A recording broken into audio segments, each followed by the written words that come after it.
आप लोग सब जो पार्ट टू के रेजिडेंट्स हैं who are about to be appear in part two exams, उन सब ने डेजर्टेशन राइटिंग तो कंप्लीट कर ली होती है डेफिनेटली, और किसी ने एक आध आर्टिकल एक्स्ट्रा भी लिखा होता है. So what is your basic understanding about it?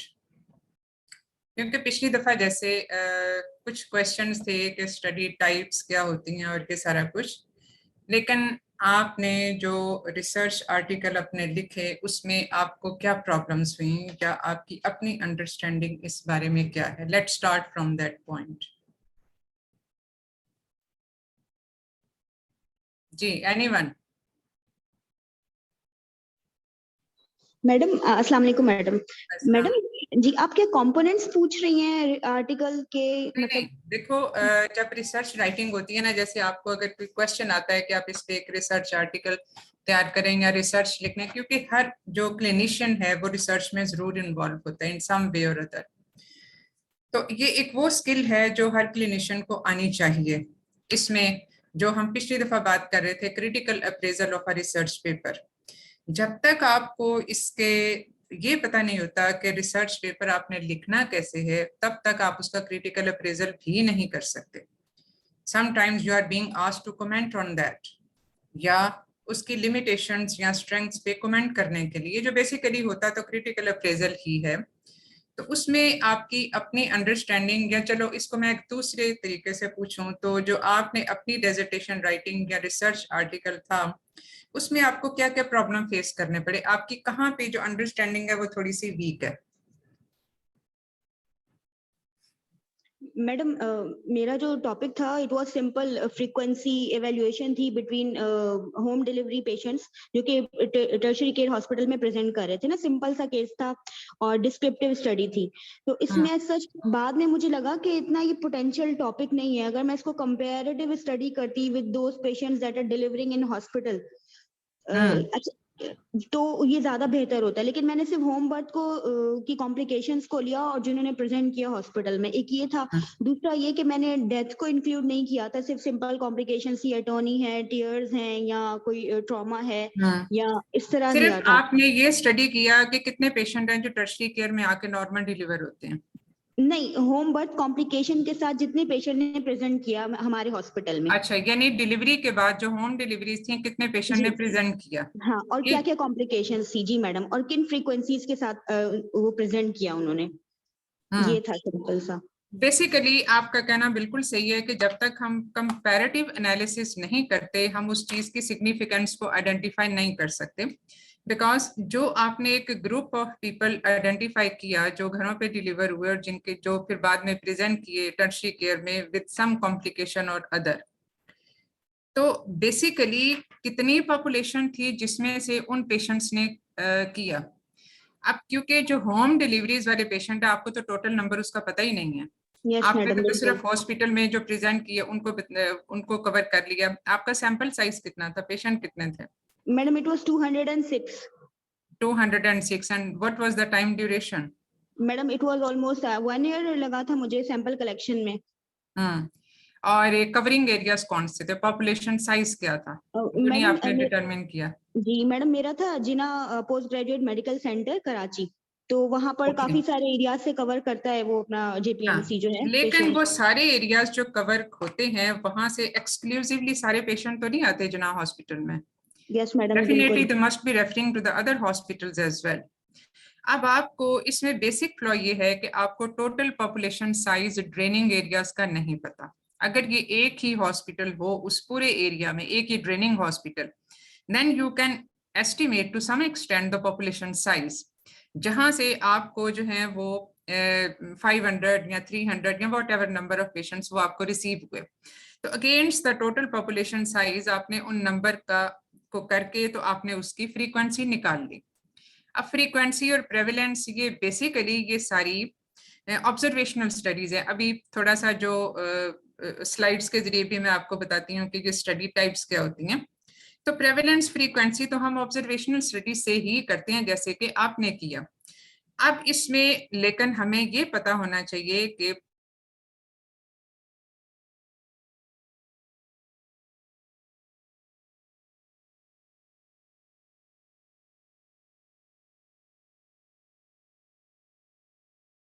Factors थे जिसकी वजह से कॉम्प्लिकेशन उन पेशेंट में ज्यादा हुई।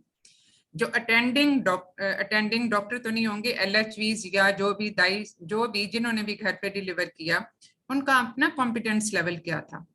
डेफिनेटली एक एक्सपर्ट LHV के हाथों कॉम्प्लिकेशन कम होंगी और एक अनट्रेंड जो है उसके हाथों कॉम्प्लिकेशन ज्यादा होंगी।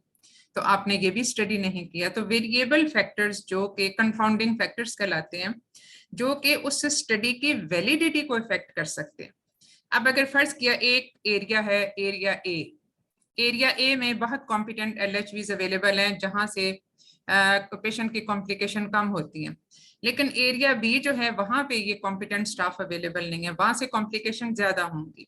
So how you can draw a conclusion based on this basic जो फ्लॉज हैं, एरर्स हैं इन द वेरिएबल्स, जो कि स्टडी की बेसिकली एफिकेसी, क्रेडिबिलिटी को, वैलिडिटी को इफेक्ट कर सकते हैं। क्योंकि पिछली दफा जो हमने डिस्कस किया था इसमें वो ये कि किसी भी स्टडी की वैलिडिटी डिपेंड करती है उसके सारा सैंपल कलेक्शन पे, डेटा कलेक्शन पे, आपने किस तरह से रिजल्ट्स ड्रॉ किए, किस तरह से उसका स्टैटिस्टिकल एनालिसिस किया, जो पेशेंट आपने रिक्रूट किए उनके क्या पैरामीटर थे। तो इसलिए जो है वो उसमें वो चीजें सारी इफेक्ट करती हैं। या पेशेंट के कोई अपने प्रॉब्लम ऐसे थे जिसकी वजह से उनमें कॉम्प्लिकेशन ज्यादा हुए। सपोज एक PPH ही आप ले लो कि पेशेंट जो है वो इतने पेशेंट PPH के साथ प्रेजेंट किया आफ्टर होम डिलीवरी, लेकिन क्या उन पेशेंट्स में कुछ ऐसी चीजें थी जो ऑटोमेटिकली पेशेंट को ऑलरेडी प्री डिस्पोज करती हैं PPH को। तो वो वेरिएबल फैक्टर्स है। पेशेंट ए है जिसमें वो रिस्क फैक्टर हैं जिसकी वजह से वो PPH उसको हो सकता है। सपोज फाइब्रोइड यूट्रस है, गुड साइज बेबी है, ट्विंस हैं।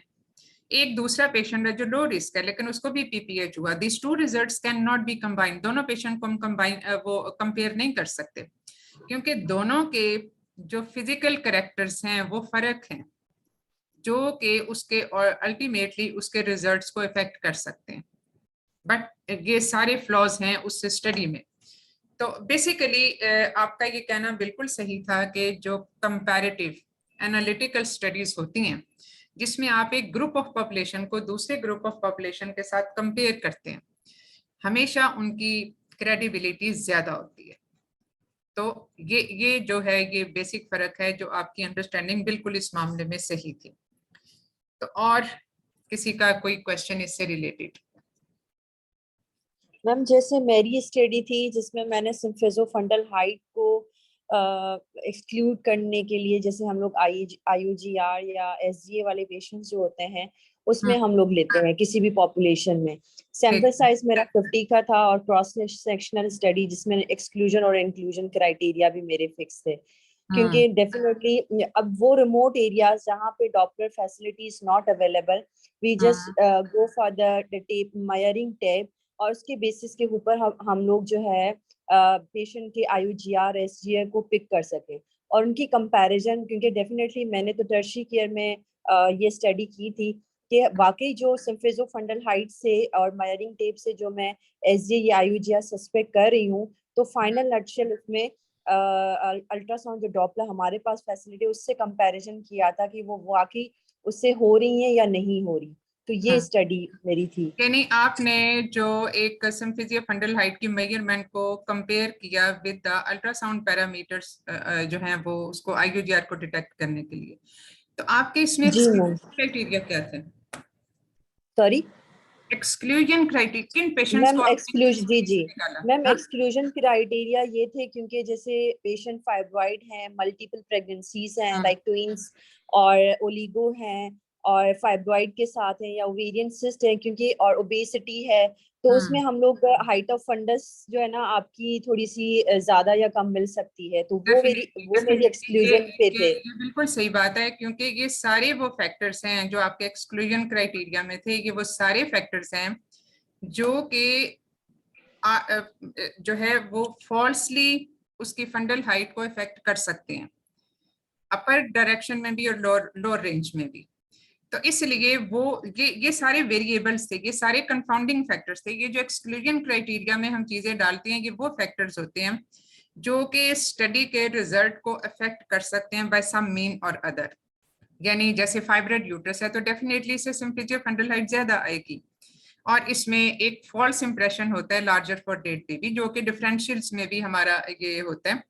तो ये सारी चीजें थी। तो what was the your final conclusion in this, क्योंकि हमारा जो एक क्लिनिकल जो होती है estimation of the fetal weight या जो सिम्फिजियो फंडल हाइट की जो प्रिसीजन है टू डिटेक्ट द आईयूजीआर, वो आपका क्या था?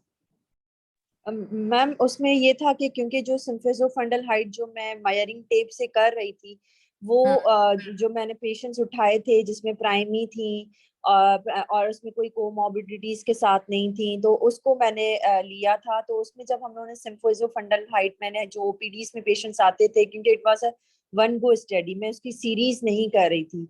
मतलब ऑल्दो मुझे लगता है कि शायद मैं क्योंकि it is not one pick में तो नहीं होता, हम लोग को 2 वीक्स का बायस होता है, मगर वो because of the time duration 6 months का था, तो मुझे लगता है कि it was should be a series, क्योंकि अगर हम लोग उस पेशेंट को कंटिन्यूटी में देख रहे थे टिल द डिलीवरी, ताकि उसमें हमें पता चल सकता कि आया कि ये जो मेरा जो मैं वेरिएबल जो टूल मैं यूज करना चाह रही हूँ मायरिंग टेप वाला, वो वैलिड है या नहीं है, उसकी सेंसिटिविटी कितनी है। क्योंकि मैम जैसे मैंने गाइडलाइन से भी कंपैरिजन किया है, तो उसमें 65% इसकी आती है सेंसिटिविटी इसकी मायरिंग टेप की।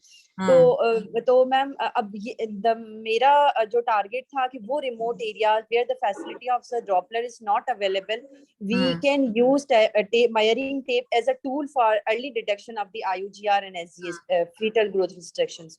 डेफिनेटली, क्योंकि बाज जगहों पे तो अल्ट्रासाउंड की फैसिलिटी भी नहीं होती and this is the only thing available in those areas.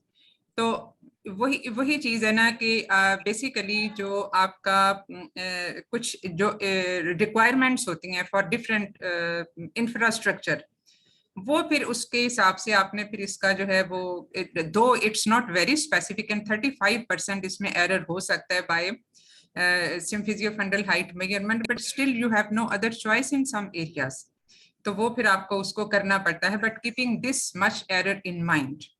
तो अब मेरा ख्याल है थोड़ा सा हम मैम इसमें जो प्रॉब्लम्स या हिंड्रेंस आई थी वो स्टैटिकल के हवाले से आई थी, क्योंकि वो ग्राफिकल और वो चीज बनाना, फिर we were taking the help from our statisticians, वो जो हमें फिर बना के।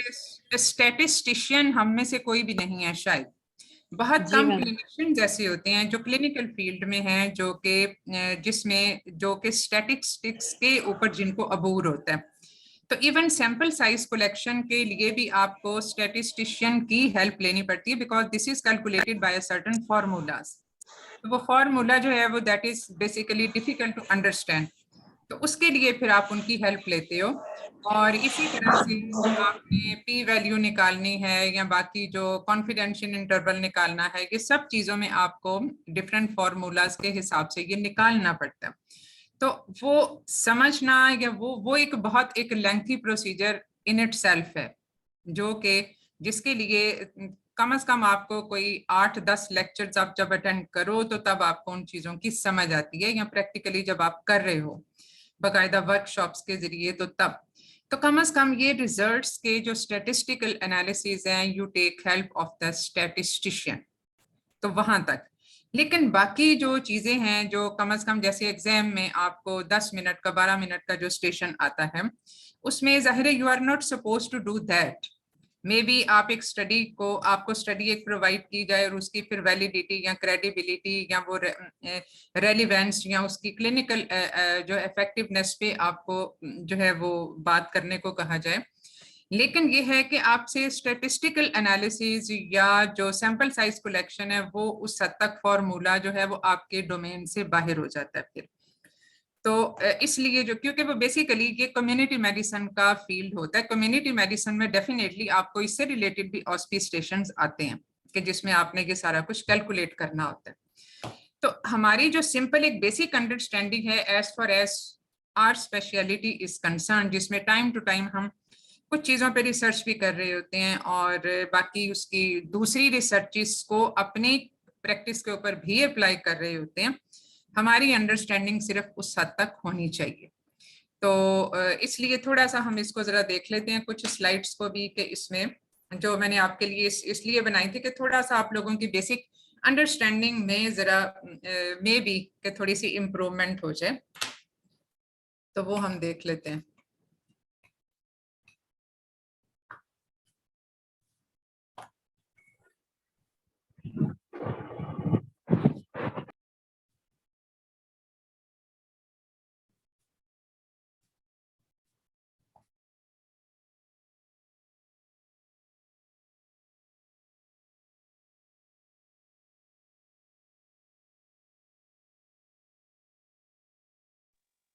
मैडम आपकी स्क्रीन नहीं आ रही है।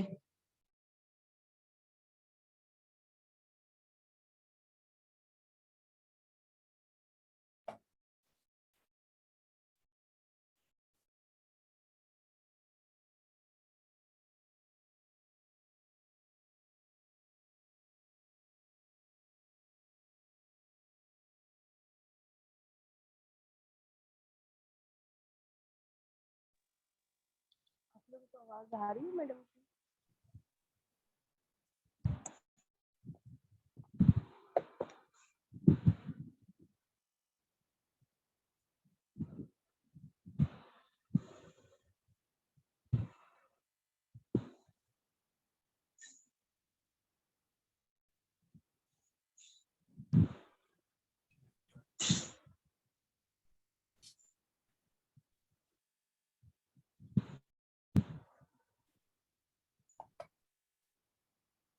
तो सबसे पहले आप इसको देखें, ये अगरचे किसी और स्टडी से रिलेटेड है, लेकिन आई गॉट इट जस्ट इसलिए कि इसमें बहुत थोड़ा सा तफसील से बताया हुआ है कि क्या है, किस तरह की स्टडीज होती हैं।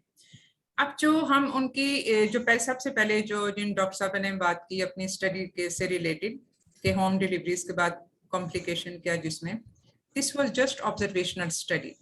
अब ऑब्जर्वेशनल स्टडी है जिसमें आप कुछ कर नहीं रहे होते, जिसमें आपने इंटरवीन नहीं करना होता, उसमें आप सिर्फ ऑब्जर्वेशन करें।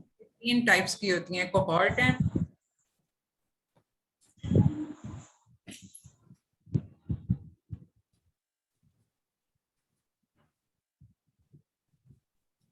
अच्छा कोहॉर्ट स्टडीज हैं, केस कंट्रोल स्टडी और प्रो। हेलो हेलो हेलो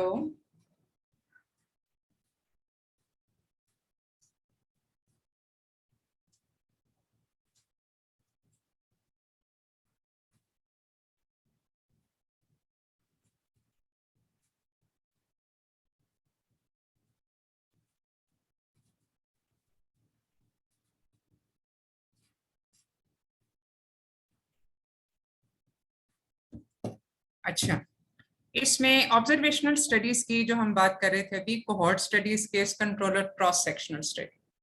अब इन तीनों में क्या फर्क है ये हम देखते हैं। अब जैसे जैसे ये पिरामिड ऊपर जाती है, यानी ऑब्जर्वेशनल स्टडीज के बाद इंटरवेंशनल स्टडीज और उसके बाद फिर मेटा एनालिसिस, इनकी जो स्ट्रेंथ ऑफ एविडेंस है वो बढ़ती जाती है।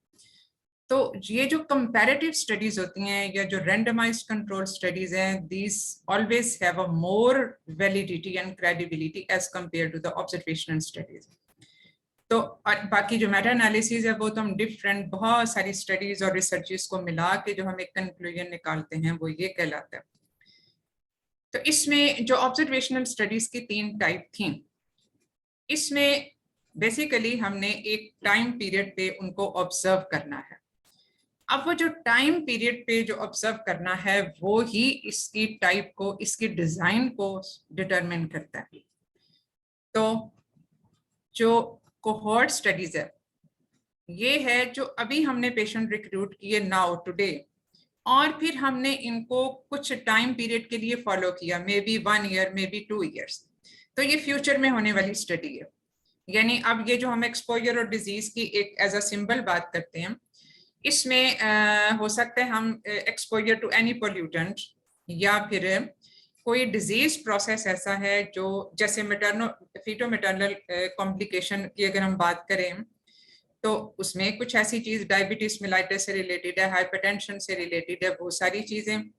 तो कोहॉर्ट में बेसिकली एक्सपोजर का क्या इफेक्ट है on the outcome of disease, या कितने पेशेंट जो एक्सपोज हुए to a certain drug, to a certain disease, तो उसमें कितनों में वो डिजीज पैदा हुई, फ्यूचर स्टडीज है, प्रोस्पेक्टिव स्टडी है।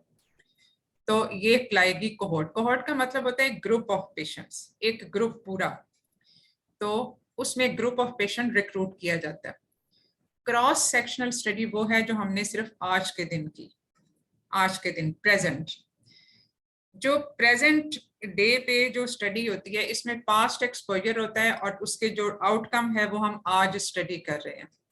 जो केस कंट्रोल है वो उसमें तकरीबन यही तकरीबन होता है केस कंट्रोल में भी कि पास्ट एक्सपोजर है और डिजीज, लेकिन हम इसमें पूरा कुछ अरसे के लिए स्टडी कर रहे होते हैं।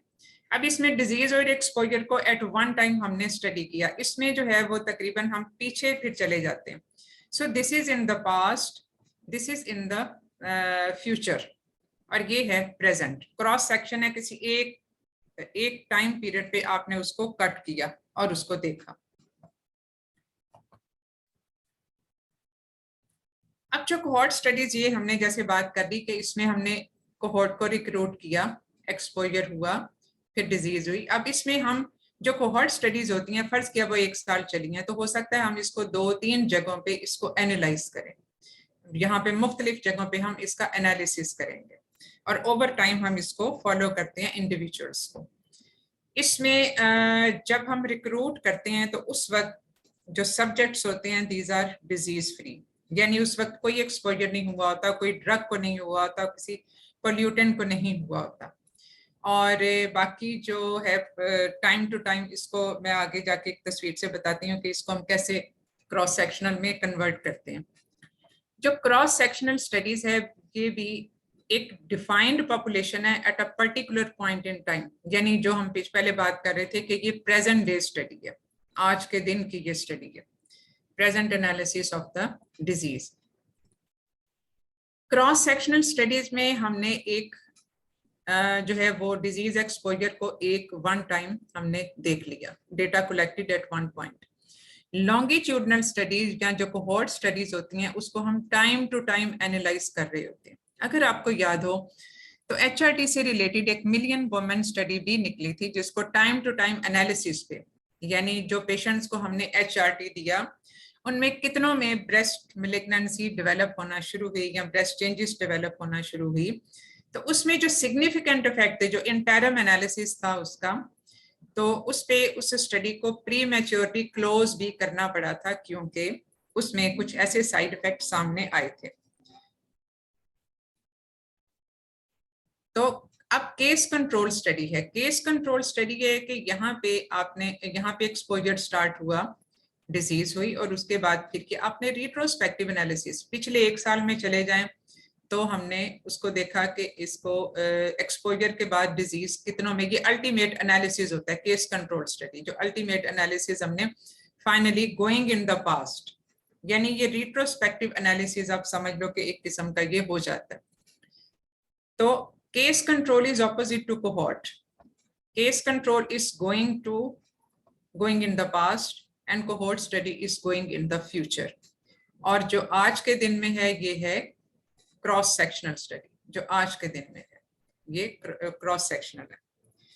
तो ये जो है इस केस कंट्रोल स्टडी को आप दूसरे अल्फाज में रिट्रोस्पेक्टिव कोहोर्ट भी कह सकते हैं। रिट्रोस्पेक्टिव, ये तो प्रोस्पेक्टिव कोहोर्ट है ना, ये अगर हम गोइंग इन द पास्ट हम कर रहे हैं, एक्सपोजर है, डिजीज है, तो इसको रिट्रोस्पेक्टिव, ये प्रोस्पेक्टिव है। प्रोस्पेक्टिव है जो हम करने जा रहे हैं, जो हमने अभी फ्यूचर में देखना।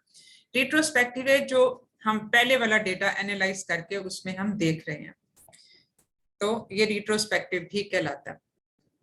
अब जो रैंडमाइज्ड कंट्रोल स्टडीज होती हैं, रैंडमाइज्ड कंट्रोल स्टडीज ये इंटरवेंशनल स्टडीज है, यानी जहां पे हमने इंटरवीन किया, हमने पेशेंट को कोई ड्रग स्टार्ट की या कोई एक्सपोजर है, यहाँ पे हमने पेशेंट्स को रिक्रूट कर लिया कुछ अर्से। अब इसमें एक ग्रुप वो होता है जिसमें हम इंटरवीन कर रहे होते हैं, यानी कोई खास हम ड्रग दे रहे होते हैं।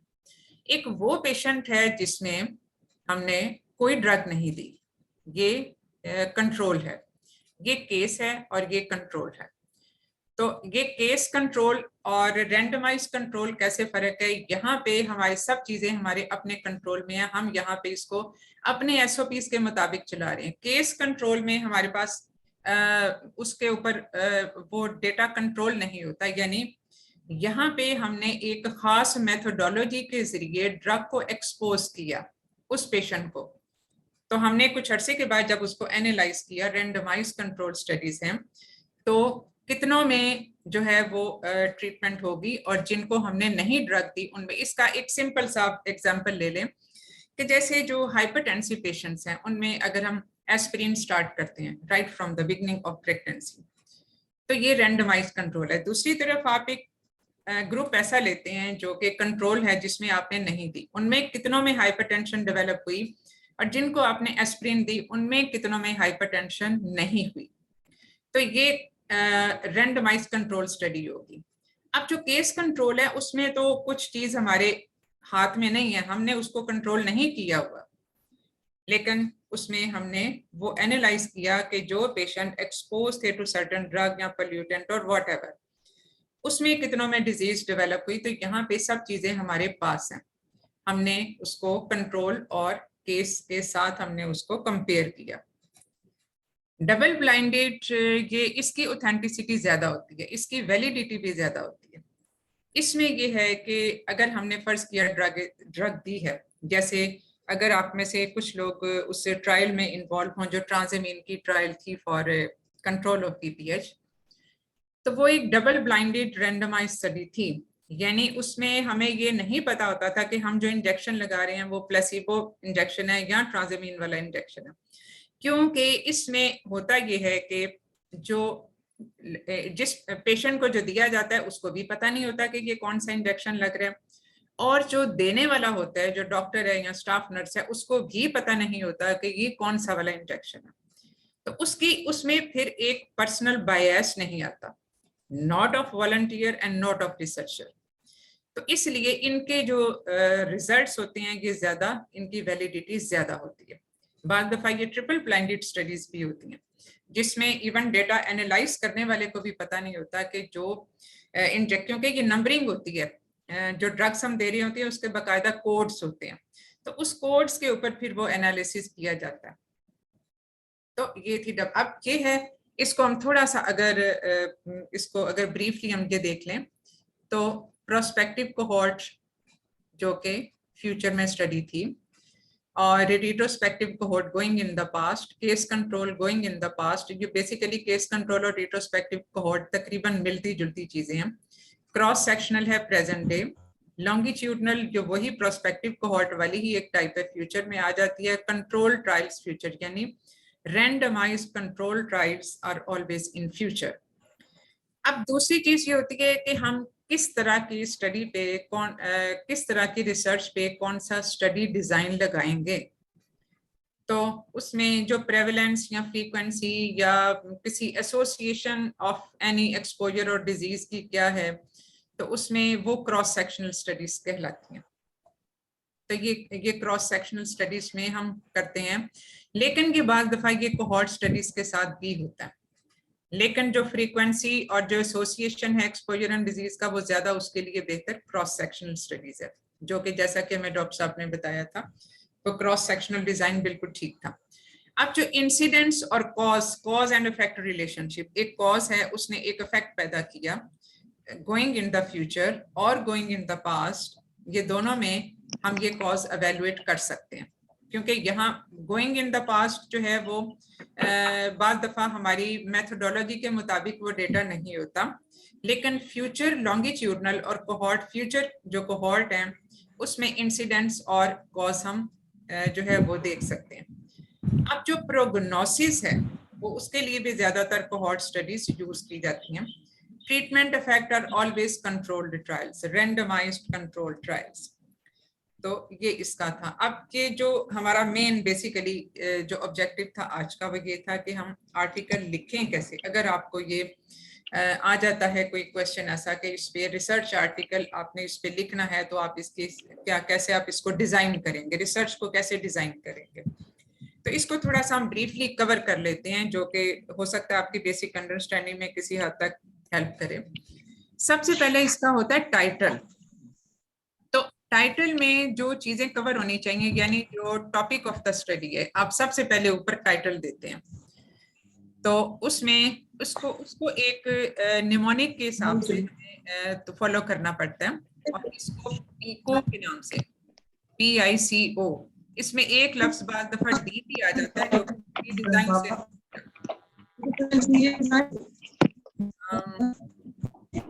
P जो है, P is basically patient population problem, यानी जो आप एक उसमें जो टॉपिक में लिखोगे वो ये कि किस तरह के पेशेंट को आप स्टडी करने जा रहे हैं, जैसे प्रेग्नेंट पॉपुलेशन है या post menopausal patient, post menopausal women है, जैसे जो है वो अगर आपने HRT की कुछ इफेक्ट्स स्टडी करने हैं इन पोस्ट मीनोपॉजल पे।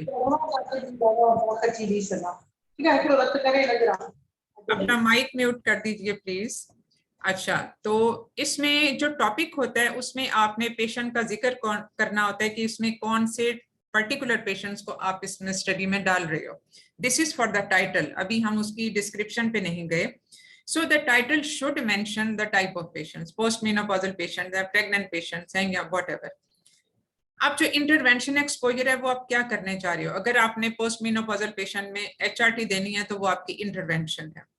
कंपैरिजन, यानी आप किन दो ग्रुप्स को कंपैरिजन कर रहे हो, केस और कंट्रोल ग्रुप को अगर आप रैंडमाइज्ड कंट्रोल है तो वो उसमें कंपैरिजन आपको मेंशन करना चाहिए।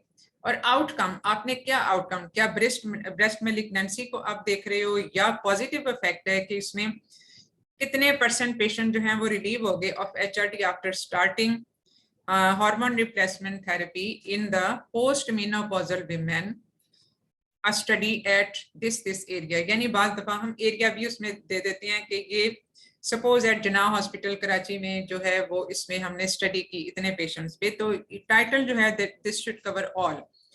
अब ये जो है ये प्रोस्पेक्टिव एनालिसिस है या कोहोर्ट स्टडीज है या क्रॉस सेक्शनल स्टडी है, ये बात दफा इसके आखिर में PICO के बाद D भी आता है, स्टडी डिजाइन। अगर आप स्टडी डिजाइन उसमें मेंशन कर दें तो उसकी थोड़ी सी ज्यादा बेहतर वो साउंड करता है। तो इसमें जो objectives of the study, objective of study है कि आपने क्या उसमें इफेक्ट कौन सा देखना है, उसका कोई नेगेटिव इफेक्ट देख रहे हो या पॉजिटिव इफेक्ट देखते हो, जिसमें ज्यादा से ज्यादा लिमिट आपकी होती है 50 वर्ड्स की। इंपॉर्टेंट कीवर्ड उसमें होने चाहिए, and where the study is done, यानी जिस हॉस्पिटल में या जिस सेटिंग में आप ये देख रहे हो वहां का आप उसमें मेंशन कर दें। और स्टडी डिजाइन का भी हमने बात कर ली, और what count has to be studied, क्या इसमें हमने ब्रेस्ट मैलिग्नेंसी HRT के बाद स्टडी करनी है या कितने पेशेंट्स में हॉट फ्लशेस रिलीव हो गए वो स्टडी करना है। ऑथर्स ऑफ द पेपर में एक बहुत गड़बड़ी अक्सर वैसे होती हैं, लेकिन बेसिकली इसमें ऑथर्स वो होने चाहिए जिनकी कोई ना कोई कॉन्ट्रीब्यूशन होती है to for that paper research article. तो ऑथर्स के नाम, उनकी डेजिग्नेशन, वर्किंग प्लेस और उनकी कॉन्ट्रीब्यूशंस क्या हैं, हर ऑथर की क्या कॉन्ट्रीब्यूशन है, क्या उन्होंने डेटा कलेक्ट किया या डेटा एनालाइज किया या उन्होंने इसके जो है वो जो उसमें इंफॉर्मेशन कलेक्ट करनी थी वो की, या स्टडी डिजाइन को करने में उसमें हेल्प की। हर जो उसके डिफरेंट सेगमेंट्स होते हैं जो रिसर्च के, हर ऑथर की एक ना एक कॉन्ट्रीब्यूशन होनी चाहिए। सबसे पहले किसी भी, इवन जब आप आर्टिकल कोई स्टडी से रिलेटेड आर्टिकल तो बहुत सारे लिखे जाते हैं, बाज लोग अपनी प्रमोशंस के लिए भी टाइम टू टाइम आर्टिकल लिख रहे होते हैं, तो उसमें एब्स्ट्रैक्ट सबसे पहले आता है। इवन डेजर्टेशन में, इवन साइनॉप्सिस में, हर चीज में abstract is a summarised form of that research paper, जिसमें बहुत लंबी बात नहीं होती, इसमें ज्यादा फोकस रिजल्ट्स के ऊपर होता है और 1-2 लाइनें कंक्लूजन की होती हैं। तो इसमें 300 या उससे भी कम वर्ड्स होने चाहिए। तो अब एब्स्ट्रैक्ट जो है वो स्ट्रक्चर्ड और अनस्ट्रक्चर्ड का मतलब ये है कि या तो एक सिंगल पैराग्राफ की सूरत में ये लिख दिया जाता है या अलग-अलग से हेडिंग दे के लिखा जाता है, तो वो जर्नल की रिक्वायरमेंट पे भी डिपेंड करता है। तो इसमें brief introduction of research problem या क्वेश्चन या स्टडी ऑब्जेक्टिव, तो इसमें ये सिर्फ 2-3 लाइनें होती हैं। समरी ऑफ द मेथोडोलॉजी, कैसे आपने पेशेंट कलेक्ट किए, स्टडी डिजाइन क्या था, सैंपल साइज क्या था, उसका एक एक जो है वो आप लाइन लिख सकते हो। Summary of results, not the details, इसमें कोई जो है वो टेबल्स नहीं होते, कुछ नहीं होता। एंड कंक्लूजन, डिस्कशन अमूमन नहीं होती लेकिन कंक्लूजन होती है, वो भी 1-2 लाइनों में। और लेंथ इसकी अमूमन half page of A4 size या फिर अकॉर्डिंग टू द वर्ड्स के मैक्सिमम वर्ड्स कितने होने चाहिए, 300 से अमूमन कम ही होते हैं generally, but depends upon the specific journal requirement. Introduction और डिस्कशन को अमूमन मिक्सअप कर दिया जाता है। तो इंट्रोडक्शन एक चीज फर्क है, इंट्रोडक्शन है कि जब आप एक सब्जेक्ट को ओपन अप कर रहे हैं, so you start with the definition of that problem, जो बैकग्राउंड है टॉपिक की वो आप उसमें बताते हैं। फिर थोड़ा सा लिटरेचर रिव्यू कि ये जो प्रॉब्लम जो हम स्टडी करने जा रहे हैं, जो हमारा टॉपिक है, उसमें इससे पहले जो है वो इसमें इम्पोर्टेंस ऑफ स्टडी हाईलाइट होती है या नहीं होती, और उसकी रेलिवेंस और एप्लीकेबिलिटी भी। अब जो आप सिनॉप्सिस भी लिख के भेजते हैं या डिसर्टेशन जिन्होंने खुद से लिखी हुई है, उसमें रैशनल ऑफ द स्टडी जरूरी लिखी जाती है इंट्रोडक्शन में। रैशनल ऑफ स्टडी होता है कि आखिर आपने ये वाला टॉपिक चूज क्यों किया, और उसमें आप स्टडी क्या करना चाह रही हो, क्या नई चीज है जो स्टडी आप करना चाहते हो, तो या उसका फायदा क्या होगा। तो रैशनल जो है वो ऑब्जेक्टिव्स ऑफ द स्टडी से फर्क चीज होती है। रैशनल ये है कि आपने इस टॉपिक को सिलेक्ट क्यों किया। ऑब्जेक्टिव्स तो वो हैं कि what you are going to study in that.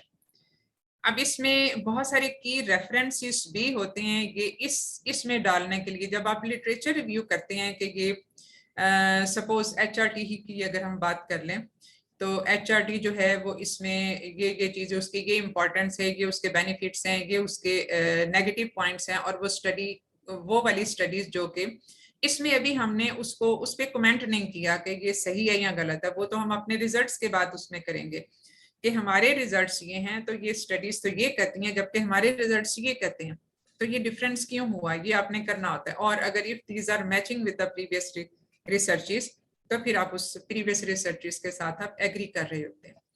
तो इसमें ये है कि HRT देना एक अच्छी चीज है या नहीं है, या उसके पॉजिटिव नेगेटिव इफेक्ट्स, बस इस तरह से ये चीजें आपने इसमें डालनी होती है, just to reinforce your topic और सिलेक्टेड टॉपिक। तो ये अब जो ऑब्जेक्टिव्स हैं, क्योंकि ये जो इंट्रोडक्शन है इसके आखिर में ऑब्जेक्टिव आता है। एक तो ये कि रैशनल ऑफ द स्टडी है, फिर ऑब्जेक्टिव्स ऑफ द स्टडी है। अब एक चीज होती है ऑब्जेक्टिव्स और एम्स एंड ऑब्जेक्टिव्स। अब एम्स और ऑब्जेक्टिव्स में थोड़ा सा फर्क होता है। ऑब्जेक्टिव्स हैं जो कि शॉर्ट टर्म आउटकम हम मेजर कर रहे होते हैं, एम्स जो हैं ये लॉन्ग टर्म आउटकम्स होते हैं। तो यूजुअली हम ऑब्जेक्टिव्स का मेंशन कर रहे होते हैं at the end of our discussion. जब डिस्कशन सारी हमारी एंड हो गई तो उसके बाद हमने अपने ऑब्जेक्टिव्स को 3-4 लाइनों में एक्सप्लेन कर दिया। It should start with an action work. इसका मतलब ये है कि एक्शन वर्क के हमने क्या करना है, हमने ऑब्जर्व करना है, हमने डिटरमिन करना है, हमने एनालाइज करना है, या हमने रिव्यू करना है। So objective will be to determine association of HRT with the onset of breast malignancy या with the relief of जो है वो hot flushes, इस तरह की चीज। So action work के साथ आप इसको शुरू करते हो। Identify the variables under study and be smart का मतलब ये है, smart का मतलब smart as such नहीं है, smart basically objectives के लिहाज से होता है। इसका मतलब ये है कि जैसे पीको वाली बात हमने निमोनिक्स के हिसाब से की, ये चीजें थोड़ी सी चीजें याद रखने के लिए निमोनिक्स बनाए जाते हैं। सो S स्टैंड्स फॉर स्पेसिफिक, ये बड़ा स्पेसिफिक टॉपिक होना, ऑब्जेक्टिव जो है ये स्पेसिफिक होने चाहिए। M इज फॉर मेजरेबल, और इसके बाद A है अचीवेबल, R है रेलिवेंस, और T है टाइम बाउंड। यानी ये नहीं कि आपकी चलती जा रही है स्टडी, उसका एक टाइम पीरियड आपने डिफाइन किया हो, जो कि स्टडी ड्यूरेशन में हम डिफाइन करते हैं। अब हाइपोथेसिस है। हाइपोथेसिस में बेसिकली आपने अपने एक जहन में एक बनाया होता है कि ये चीज जो है, हाइपोथेसिस बेसिकली नल हाइपोथेसिस भी होता है, यानी आप एक स्टेटमेंट जो है वो एक क्रिएट करते हैं कि जिसमें जो है सपोज हम ये कहते हैं कि इसमें HRT has a definite effect on relieving hot flushes in the postmenopausal woman. This is a hypothesis.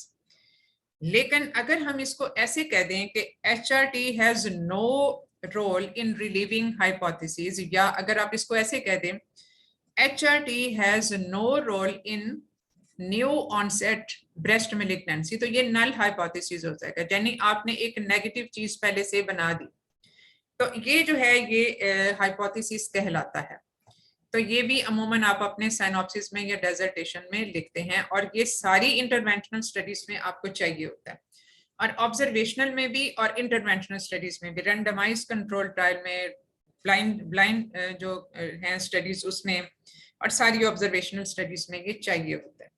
अब ये थोड़ी सी जरा लेंथी है, लेकिन इसमें आप लोगों को कम से कम ये कि लिटरेचर रिव्यू जो हम करते हैं, जो हमने पहले भी बात की कि थोड़ा सा लिटरेचर रिव्यू, इंट्रोडक्शन का और डिस्कशन का लिटरेचर रिव्यू फर्क होता है। इसमें 3 चीजें हमने कवर करनी होती हैं, और इसमें जनरल से स्पेसिफिक इंफॉर्मेशन पे जाना होता है, यानी फनल अप्रोच। पहले जनरली आप उसको ओपन करते हो और उसको फिर नैरो डाउन करते हो towards your own study and towards your own objectives.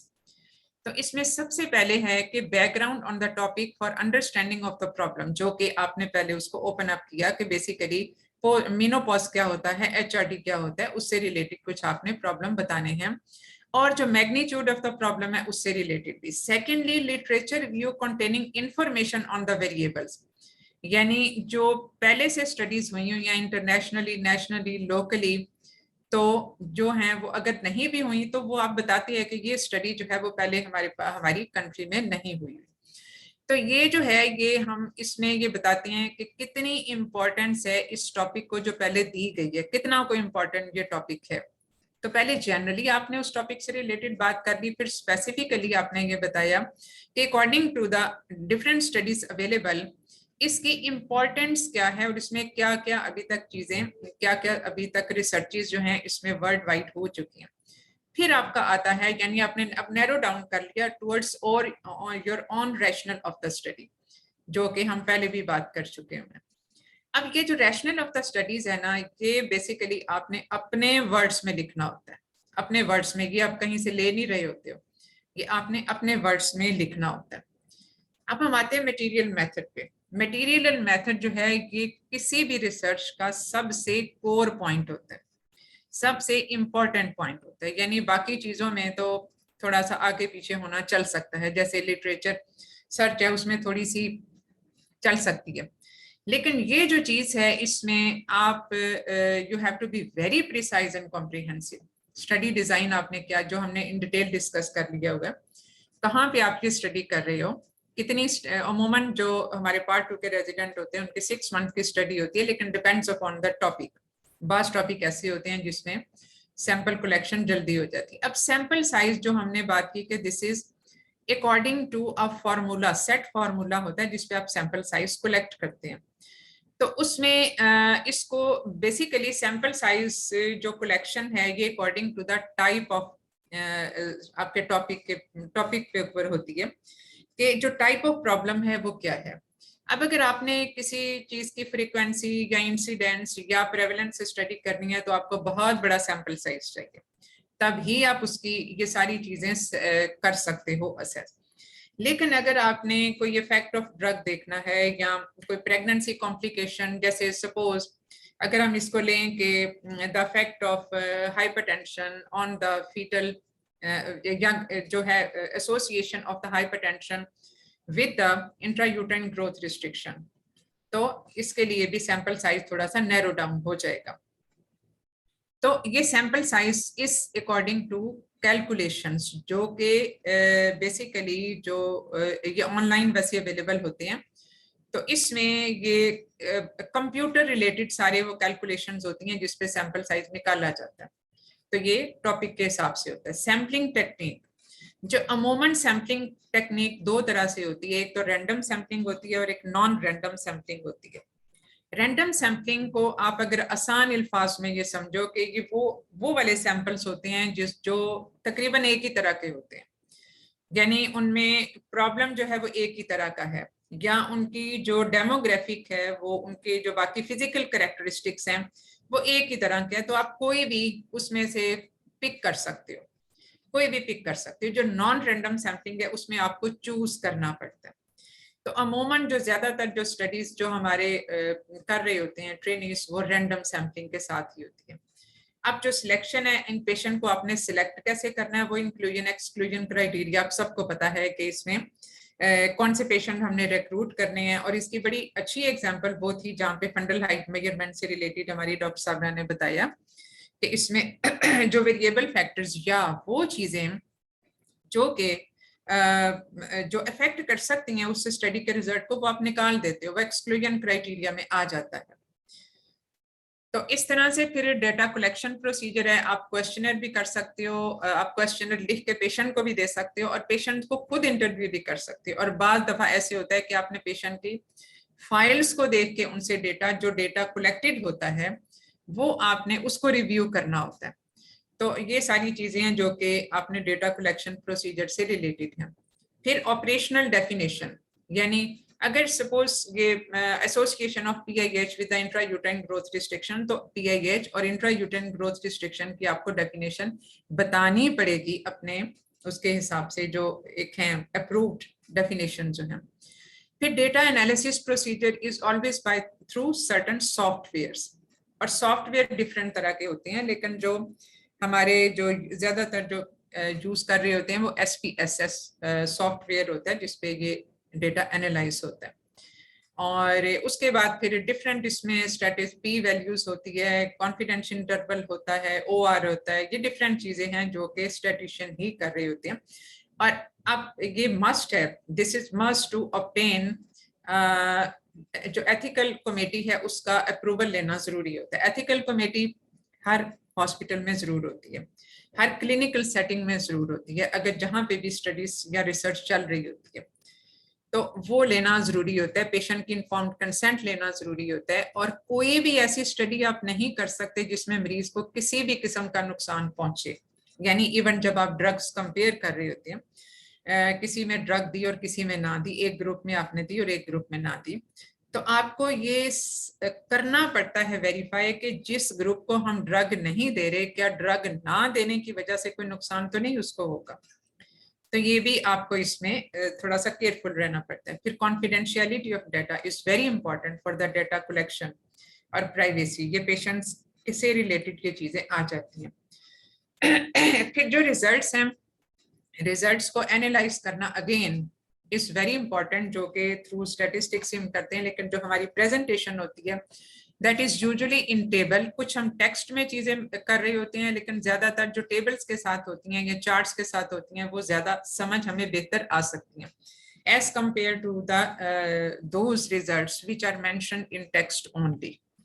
तो ये हमेशा पाई डायग्राम्स हैं या टेबल्स हैं या चार्ट्स हैं, वो हमेशा इजी टू अंडरस्टैंड है और उससे आप कंक्लूजन भी फटाफट निकाल लेते हो।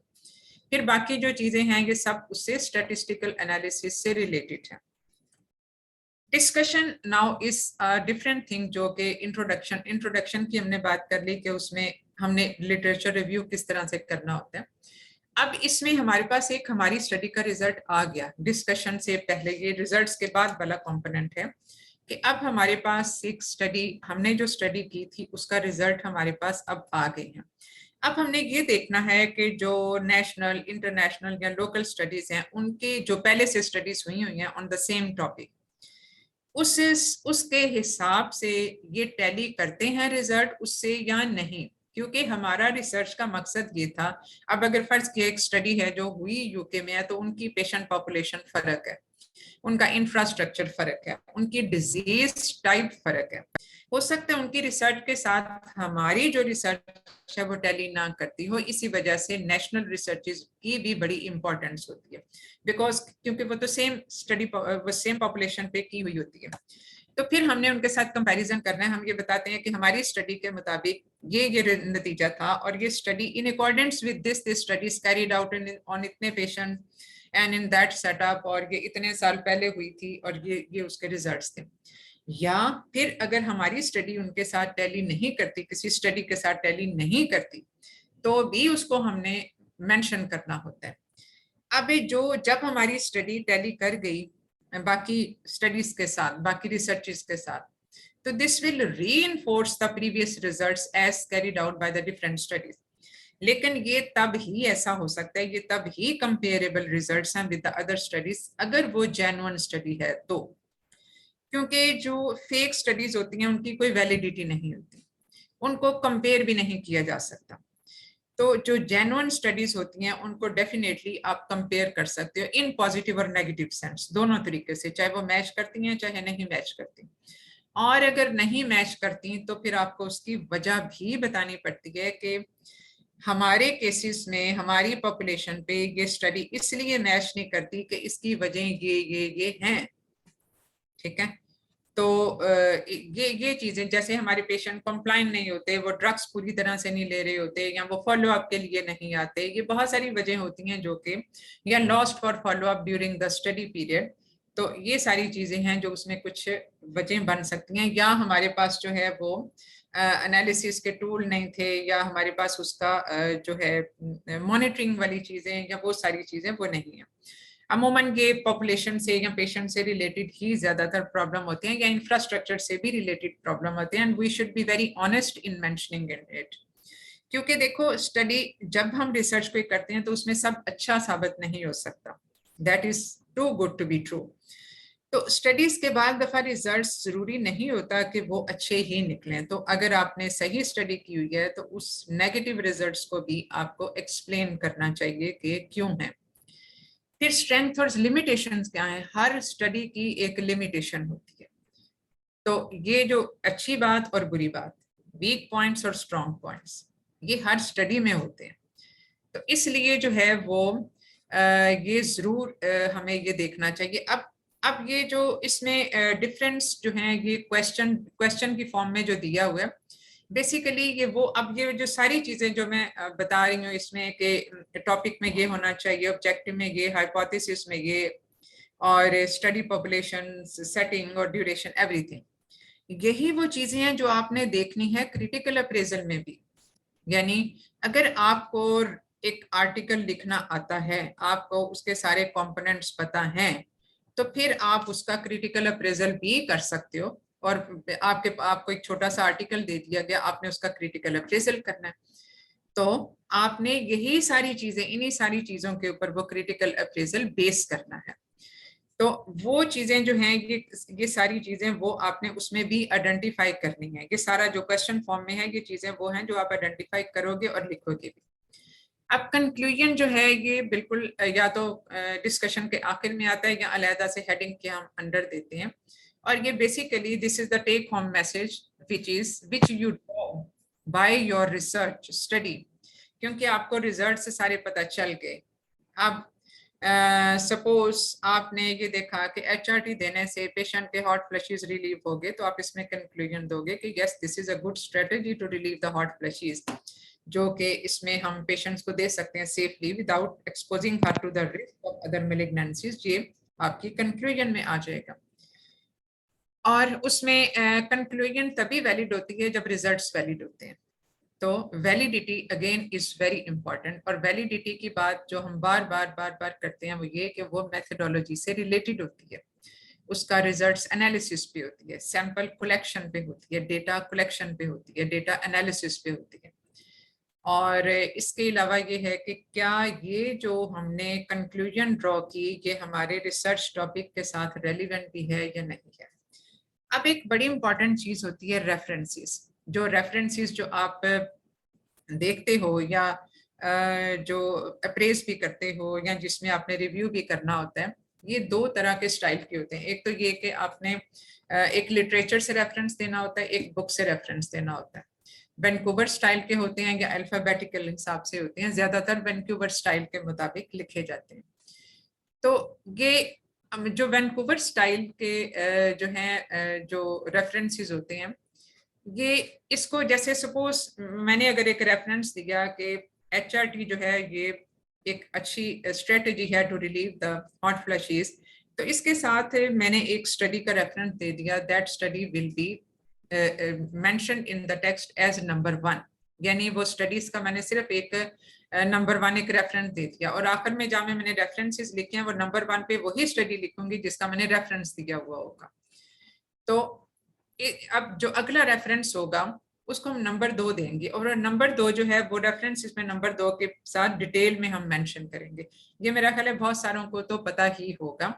अब जो टेक्स्ट में मेंशन करते हैं इसको सुपरस्क्रिप्ट के तौर पे भी कर सकते हैं या उसको ब्रैकेट्स में भी करके कर सकते हैं, दोनों तरीके से इसको कर सकते हैं।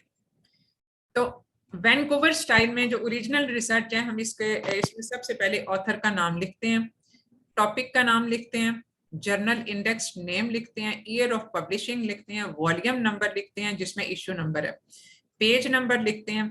अब अगर 6 ऑथर्स हैं, all authors should be listed if these are 6 or less. If more than 6 authors, तो पहले 6 लिख के बाकी को at all लिखते हैं। अगर बुक का रेफरेंस देना हो तो ऑथर का नाम, बुक का title, edition, publisher, year of publishing, तो ये उसकी एक एग्जांपल के तौर पे है। तो बुक का रेफरेंस देना और रिसर्च का रेफरेंस देना, इन दोनों का तरीका जो है वो डिफरेंट होता है। तो यहाँ पे हम एंड करते हैं। अब कोई आपका क्वेश्चन हो तो आप इसमें कर सकते हैं, जो अभी तक आपको नहीं समझ आया या जो आप मजीद जिसमें थोड़ी सी एक्सप्लेनेशन चाहते हैं। जी,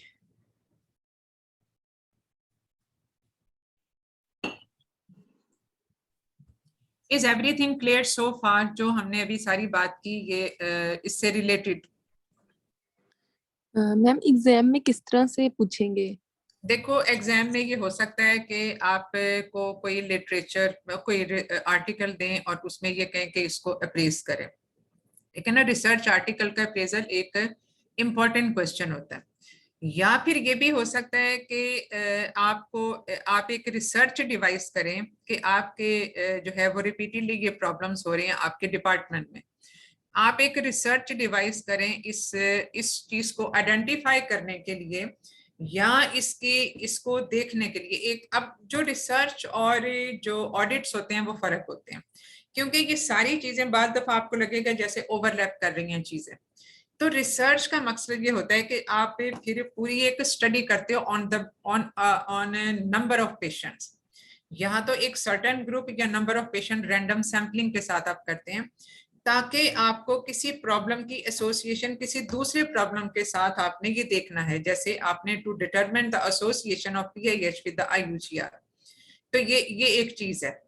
तो उसमें वो फिर आप एक रिसर्च करते हो।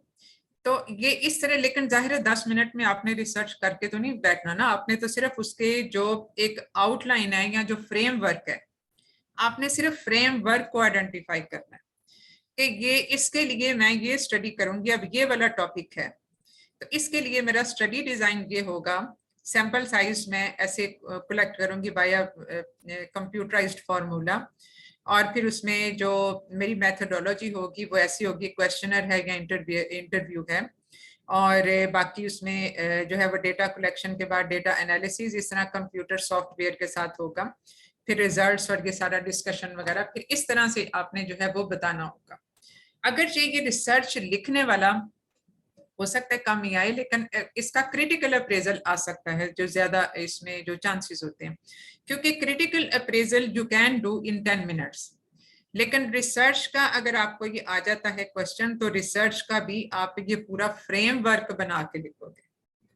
इसमें ये वाला मेरा स्टडी डिजाइन होगा, जो कि पिछली स्लाइड पे हमने एक मेंशन किया कि कौन सी स्टडी होगी, तो आप उस पर कौन सा स्टडी डिजाइन डालोगे। स्टडी डिजाइन ये है कि ऑब्जर्वेशनल है या इंटरवेंशनल है।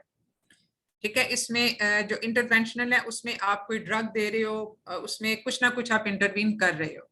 आप कोई टेस्ट करा रहे हो पेशेंट के, या उसको कोई ड्रग दे रहे हो, या कोई प्रोसीजर उसका कर रहे हो, या कोई डायग्नोस्टिक टूल्स ऐसे हैं जो आप उस पर ट्राई कर रहे हो। ये सब चीजें हैं जो कि इंटरवेंशनल में आ जाएंगी। ऑब्जर्वेशन में आपने सिर्फ ऑब्जर्व करना है, उनका डेटा रिव्यू करना है, या आगे जो है वो पेशेंट को आपने रिक्रूट कर लिया और उसके बाद फिर आपने उसकी एसोसिएशन ऑब्जर्व कर ली। इस तरह से करके फिर आप करोगे। ठीक है, अब चूंकि हमारा भी system is still in that process, जो MRCOG टाइप के जो हमारे वो एक्सटेंडेड ऑस्पिटल है, तो अभी जो चीजें जो हैं वो थोड़ा सा जरा अभी इनिशियल स्टेजेस पे हैं, but hopefully it will mature.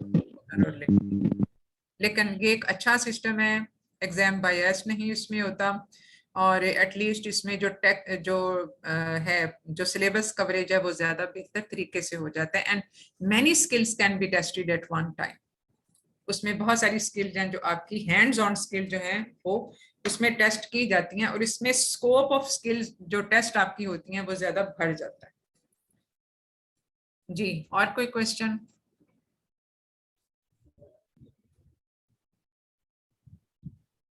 चलें फिर, ठीक है, इसको अब, हाँ जी, अब इसमें ये once we have finished with all of this stuff, जो क्रिटिकल अप्रेजल और ये हमारा जो रिसर्च से रिलेटेड था, फिर इसके बाद नेक्स्ट जो हमारा नेक्स्ट सैटरडे को इंशाल्लाह जो हम डिस्कस कर देंगे वो क्लिनिकल गवर्नेंस और क्लिनिकल ऑडिट्स पे, क्योंकि वो बहुत इंपॉर्टेंट हो जाते हैं, क्लिनिकल ऑडिट एंड क्लिनिकल उस पे गवर्नेंस पे। ठीक है, ये दोनों फिर हम इसको कवर कर लेंगे ऑन नेक्स्ट सैटरडे। ठीक है, Thank you, ma'am. Thank you so much, madam. Thank you. Thank you, ma'am. Thank you, ma'am.